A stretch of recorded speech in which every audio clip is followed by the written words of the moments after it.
हम खास तौर पे भारत जोड़ो यात्रा को लेकर के सरकार का और भाजपा का क्या रवैया रहा है उस पर बात करेंगे।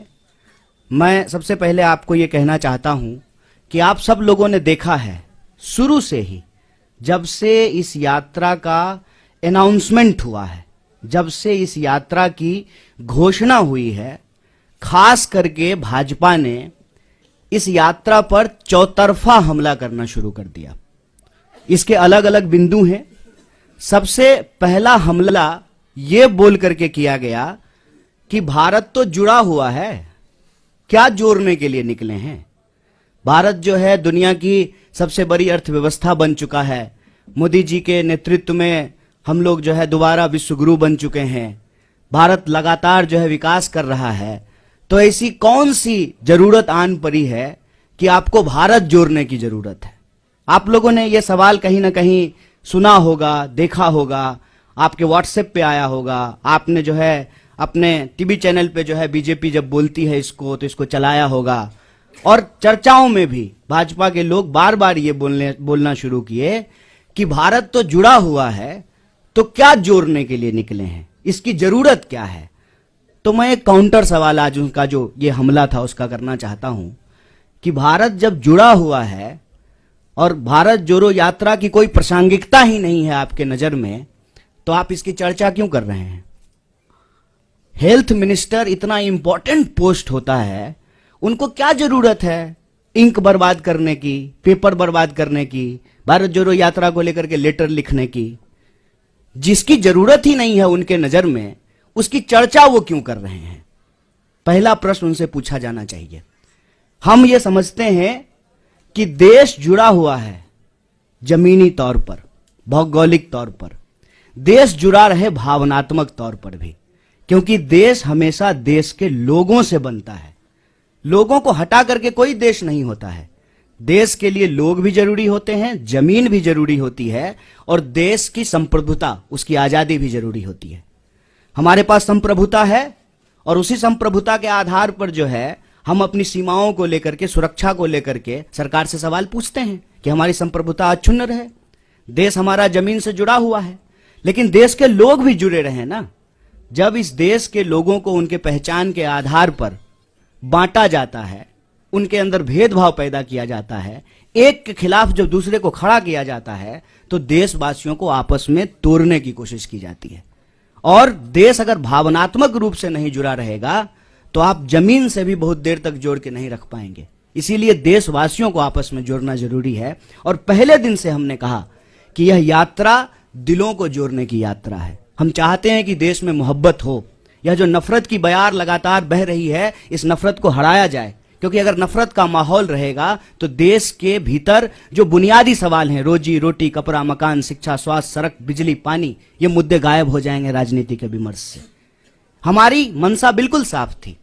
तो जो लोग ये पूछ रहे थे उनको ये समझना था, ये सवाल खुद से पूछना था कि क्या जब इस देश में भर्ती घोटाला होता है, भर्तियां नहीं होती हैं, जब किसी इंसान के साथ सरेआम मारपीट होती है, महिलाओं के साथ बलात्कार होता है, तो आपकी भावना नहीं टूटती है, नौजवानों के सपने नहीं टूटते हैं।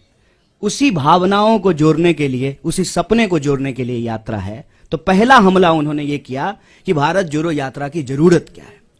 दूसरा हमला जब यात्रा शुरू हुई तब उन्होंने दूसरा हमला किया, और यह बड़े शर्म की बात है और बड़ी सोचने की बात है। हमारे बीच में भी मेंबर ऑफ पार्लियामेंट बैठे हुए हैं, इलेक्टेड रिप्रेजेंटेटिव्स हैं। इलेक्टेड रिप्रेजेंटेटिव की एक जिम्मेवारी होती है कि वो जब भी बोले तो सोच समझ करके बोलें, ताकि हम भी उनको फॉलो करें, हम भी उनसे सीखें।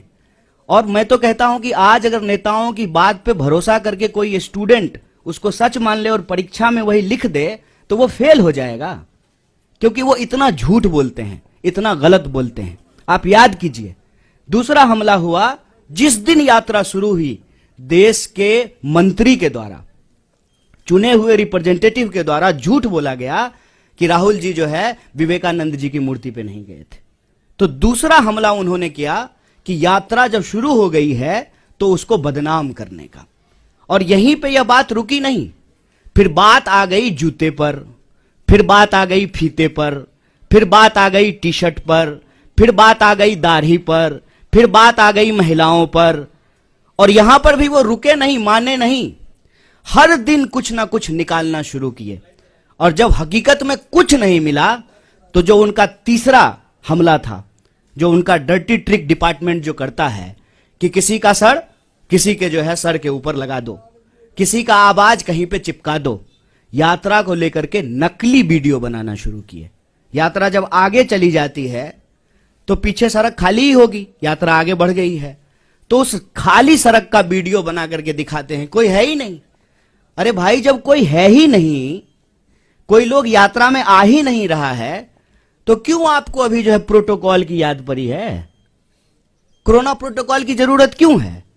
क्योंकि आप तो यही दिखा रहे हैं वीडियो बना बना करके कि कोई यात्रा में आ ही नहीं रहा है। जब कोई यात्रा में आ ही नहीं रहा है तो क्या पेड़ को मास्क पहना दें कि सड़क जो है लपेट करके कंधे पर रख दें राहुल जी के कि नहीं नहीं आप आगे बढ़ गए हैं, सड़क को पीछे कैसे छोड़ दिए हैं, इसको भी लपेट करके कंधे पर ले जाइए। वीडियो, नकली वीडियो, कभी जो है तबलीगी जमात तो कभी कुछ नकली वीडियो बना रहे हैं। जबकि यात्रा में जो लोग शामिल हैं वो देखते हैं सबसे आगे इस देश का राष्ट्रीय ध्वज होता है। और जयराम जी, दिग्विजय सिंह जी, इनसे हम नौजवानों को सीखना चाहिए कि लगातार वो उस झंडे के साथ चलते हैं। हमारा सेवा दल जो हमारे स्वतंत्रता आंदोलन के जमाने के जो गाने हैं उसको गाते हुए चलते हैं।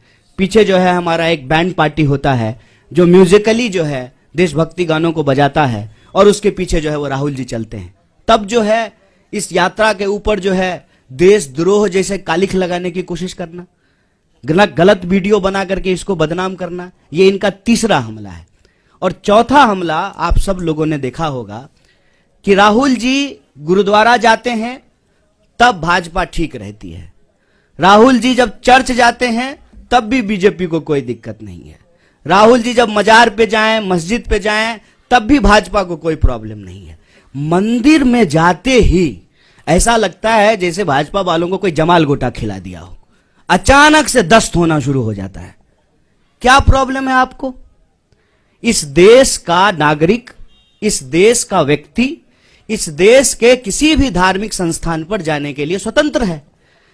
आपका कोई जो है पेटेंट है क्या कि सिर्फ आप ही जाएंगे? और नियम, कायदे, कानून, ओम का चादर सीधा है, ओम का चादर उल्टा है, और ये वो लोग बोल रहे हैं जो गुफा में चश्मा लगा करके ध्यान करते हैं। इदां दियां होर खबरां देखण लई लाइक करो साडा फेसबुक पेज ਅਤੇ सब्सक्राइब करो साडा यूट्यूब चैनल पनोस टीवी।